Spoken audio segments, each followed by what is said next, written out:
take yours and I'll take mine. On the right-hand side, I'll rest and you'll find that you take rest in wine. So take these words and make them right, so one day you and I will write our names in the sky. We'll confide, and I'll find mine on the right of your side. And I'll find mine on the right of your side. Ja, vat my. Ek sal nie nog 'n boetie verloor nie. Ons praat nou al 'n paar weke lank oor wat is 'n volgeling van die Here? Hoe lyk 'n volgeling van die Here? En ek sal graag 'n bietjie terugvoer by julle wil kry oor wat het jy daaruit geleer? Watter een van hierdie kenmerke van volgeling van die Here het jou die meeste geraak? Watse aanpassings het jy in jou leefstyl aangebring om meer 'n volgeling van die Here te wees? Praat 'n bietjie met mekaar daaroor, bespreek dit 'n bietjie en dan gee julle my 'n bietjie terugvoer. E-mail 'n bietjie vir my die opsomming van julle Vlameskerp groep se indrukke oor volgeling. Nou ons gaan 'n bietjie verder vanaand of vanoggend of vanmiddag wanneer jy ook al kyk en ons praat oor die voorwaarde om in te pas by die Here se groter plan. Hoe trek jy die Here se aandag om 'n rol te speel in sy groter plan? En ons kyk 'n bietjie na die lewe van Juda, wat een van die 12 seuns van Jakob is. Maar hy's nie die oudste nie. Hy's nie eers die beste as jy wil nie. So as ons self moes sê, watter een van hierdie 12 seuns moes inpas in die groter plan van die Here, naamlik die geslagslyn waaruit Jesus Christus gebore sou word op die aarde, sou 'n ou dalk Josef vat. Hy's amper die perfekte voorbeeld. Hy's die good guy. Hy staan net altyd stewig. Hy sondig nie. Hy's net hierdie bonatuurlike lewe. Maar dis nie hy nie.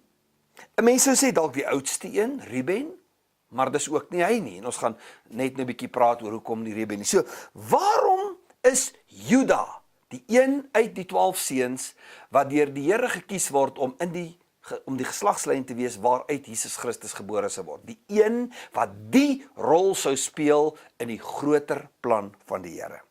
So, dis 'n baie groot sleutel hierdie en dis die voorwaarde eintlik.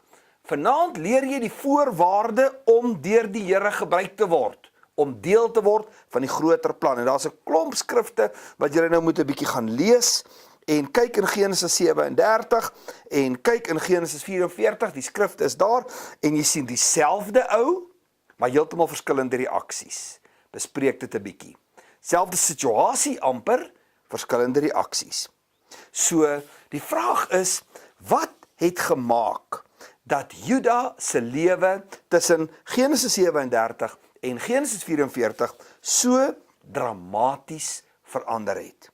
Wat het gemaak dat hy sê, nee, ek los nie my broer hierdie keer as 'n slaaf in Egipte nie, vat my eerder, laat my broer gaan. Hoor jy 'n volgeling van die Here? Vat my eerder, laat my broer gaan. En die geheim is in Genesis 38, as jy die storie van Juda en Tamar lees. Nou op die oog af mag dit dalk nou 'n baie vreemde verhaal klink, maar ek wil julle moet 'n bietjie deur Genesis 38 lees en kyk of jy dit kan kry, want in Genesis 38 vers 26 is die sleutel. Speel 'n bietjie Bybel CSI en kyk of jy dit kan kry. Genesis 38 vers 26 is die sleutel. En dan gaan jy nou in jou werkboekie sien, wat is die geheim? En eintlik moes ons die hele reeks oor volgeling van die Here hier begin het, want hierdie gebeurtenis vertel ons, hoe word 'n mens in die eerste plek 'n volgeling van die Here?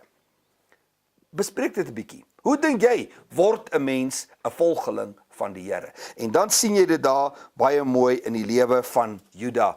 En Juda is die eerste mens in die Bybel wat vir ons die stappe van bekering demonstreer. Hoor jy dit? Die eerste persoon in die Bybel wat die stappe van bekering demonstreer. 1. Jy moet erken dat jy skuldig is. 2. Jy moet dit regmaak. 3. Hy het nooit weer dit gedoen nie. Hy het nooit weer 'n broer vir die wolwe gegooi nie. Hy bied eerder homself aan as 'n offer sodat sy broer kan vrygaan. sien jy die stappe van bekering? Jy moet erken dat jy skuldig is. Jy moet dit voor die Here bely. Jy moet dit regmaak en jy moet dit nie weer doen nie. So dis die eerste persoon in die Bybel wat ons deur die 3 stappe van bekering vat.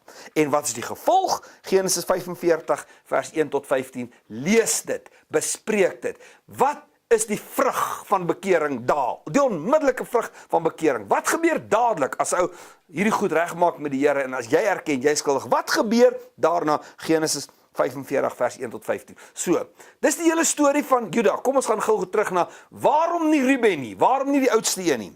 Lees die skrifte wat ek daar vir jou gegee het en dan probeer jy dit weer uitfigure. Gesels 'n bietjie met mekaar daaroor. Hoekom word Ruben gediskwalifiseer? Ruben wou die regte ding doen. Hy het geweet wat die regte ding is om te doen, maar hy stel uit. Hy stel uit tot dit te laat was. Toe hy dit uiteindelik wou regmaak, is die geleentheid weg. The opportunity of a lifetime must be seized in the lifetime of the opportunity. Toe hy dit wou regmaak, toe is die geleentheid weg. Hy moes dit gedoen het toe hy die kans gehad het. En miskien is dit die rede waarom baie mense uitmis op die plan van die Here is. Hulle weet wat is die regte ding om te doen, maar stel uit. Hulle weet wat hulle moet doen, maar sê nie nou nie. Later, daar's nog ander dinge, daar's groepsdruk. Daar's so baie dinge wat 'n rol speel en ek doen dit nie en uiteindelik word dit te laat om in te pas in die groter plan van die Here. Bespreek 'n bietjie hierdie ding van die groter plan van die Here en hoe jy daarbey kan inpas.